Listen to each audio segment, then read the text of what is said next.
નમસ્કાર, હું રાજ ગોસ્વામી આજે ફરી આવી ગયા છે એક નવો વિડીયો લઈને.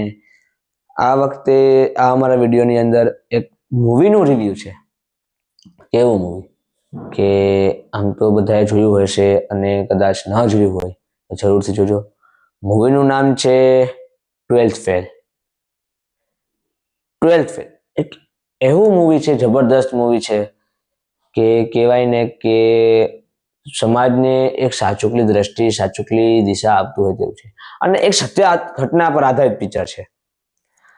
આ પિક્ચરની અંદર કહેવાય ને કે ખરેખર માનવના મૂલ્યોના વિકાસ થયો છે અને જે પરિસ્થિતિ ઉપરથી જે ફિલ્મ છે કે મનોજ કુમાર પર બનેલું ફિલ્મ છે, આઈપીએસ મનોજ કુમાર.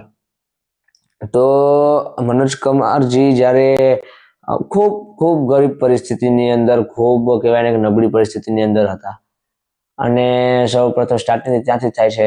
તેની ગામ ચંબલ ગામનું નામ, અને ત્યાં તે 12માની અંદર એક્ઝામ એટલે 12થની અંદરની એક્ઝામ આપતા હતા, બોર્ડની એક્ઝામ. તો ત્યારે થાય તેવું કે તે એક્ઝામની અંદર ચોરી કરાવવામાં આવતી. તો મનોજ કુમારજીને એવું થયું, એમને અંદર મનોમંથન થયું અને એમને જે સંસ્કારો આપેલા હતા તેમને ઘર દ્વારા તેઓને આડા આવ્યા અને તેઓએ ચોરી ન કરી. પરિણામ એવું થયું કે તેઓ ફેલ થયા 12થની અંદર. આ જ મૂવીનું શીર્ષક છે અને આ પછી તેઓની જિંદગીની અંદર ફેરફાર જોવા મળ્યા.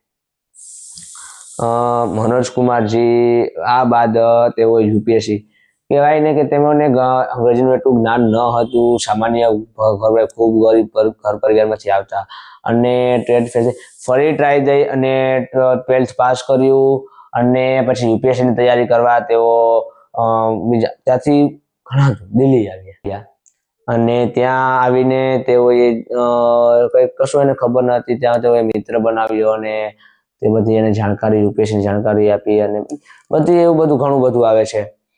અને ત્યારબાદ થાય છે એવું કે આ જે મેઇન મોટિવ તેમનો કે યુપીએસસી ક્લિયર કરવી, અને તે ઘણીવાર નિષ્ફળ પણ થાય છે.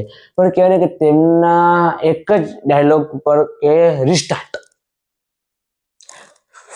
નાકામ થયા રિસ્ટાર્ટ, એકવાર નાકામ થયા રિસ્ટાર્ટ, બીજી વાર નાકામ થયા રિસ્ટાર્ટ, કદી હાર ન માની. અને એક કહેવાય ને આ ફિલ્મની અંદર તેઓની ગર્લફ્રેન્ડ અને બાદમાં તેઓની પત્ની પણ શ્રદ્ધા મેમ તેઓ હતા. તેઓનો મનોજ કુમારજીને ખૂબ સાથ સહકાર મળેલો અને બધી રીતે મળેલો, ઇમોશનલી, ઇકોનોમિકલી, બધી રીતે એમ. આ બાદ જે મૂવીનો એક કે જ્યારે તેઓ એનું એક સૂત્ર હતું कि चोरी करके पास होने वाला कभी ईमानदार अफसर नहीं बन सकता. જ્યારે કહેવાય ને કે તેઓનું એક ચેન્જિંગ એ હતું, ઇન્ટરવ્યુ જે તેઓએ બધું લેખિત પરીક્ષા મહેનત કરીને કરી, તેઓ એ લેખિત પરીક્ષાની તૈયારી કરતા કરતા ઘંટીમાં લોટ દળતા કે જેનાથી તેને ઘરેથી પૈસા ન મગાવવા પડે. તેઓ કામ કરતા અને સાથે સાથે ભણતા. અને આ બાદ તેઓ લેખિત પરીક્ષા પાસ કરી, બધું કર્યું. ત્યારે ઇન્ટરવ્યુ દેવાનો સમય આવ્યો ત્યારે તેમ કહેવાય ને કે બહારથી તેઓને એવું કહ્યું હતું કે 12th ફેલ, જ્યારે અંદરથી ઇન્ટરવ્યુની અંદર એવું પૂછે કે તમે 12th ફેલ શું કામ થયા, ત્યારે વળતા જવાબમાં એવો જવાબ આપો, ગમે ખોટું કહી દેવું કે આ પરીક્ષા, ગમે ખોટું બાનું દેવું, ટૂંક ભાષામાં કહીએ તો ખોટું કારણ આપવું, ખોટું બોલી દેવું એમ. ત્યારે એ ડાયલોગ બને છે કે કહે છે કે હું ખોટું નહીં બોલીશ, જે હશે તે વાસ્તવિકતાથી કહીશ, જે મારી સચ્ચાઈ છે, જે મારી જે કારણ છે તેનું મક્કમતાથી રાખીશ. આ ઈરાદા સાથે, અડગ વિશ્વાસ સાથે તેઓ ઇન્ટરવ્યુ દેવા જાય છે.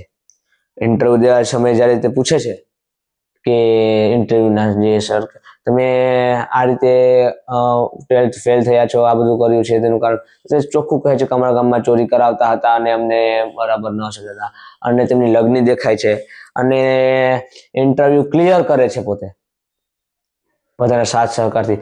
એટલે ઘણી વાર આપણે જોતા હોઈએ કે આપણે એક પરીક્ષામાં ફેલ થતા હોઈએ તો આપણે ગભરાઈ જતા હોય છે અને આપણે કહેવાય ને કે એક માનસિકતા આપણી બંધાઈ જતી હોય છે.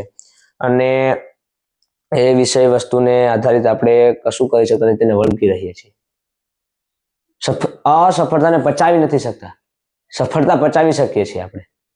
અને આ એક બહુ કહેવાય ને કે જે આ મૂવીને ઘણા બધા એવોર્ડ અને ઘણા બધા પુરસ્કારો પણ પ્રાપ્ત થયા છે. બેસ્ટ રાઇટિંગ એવોર્ડ ઘણા બધા એમ.